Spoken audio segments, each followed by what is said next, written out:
Buffering on the Xfinity app typically happens when the app can't receive data fast enough for smooth playback.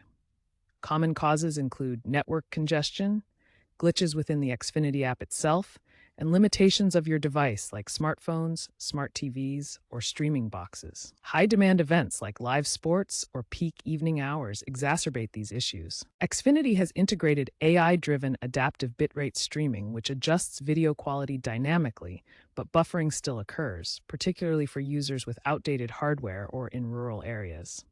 First, try force closing and restarting the Xfinity app and your device. This clears temporary glitches and solves about half the cases. Next, ensure your app is updated to the latest version via the App Store, Google Play, or the Xfinity website to patch known bugs. For network optimization, aim for at least 25 Mbps internet speed by running a speed test in the Xfinity My Account app. Reduce device congestion by disconnecting unused gadgets and, if possible, switch to Ethernet over Wi-Fi for a more stable connection. Also consider upgrading your Xfinity gateway, as firmware updates improve Wi-Fi stability. If issues persist, you may need to contact Xfinity support.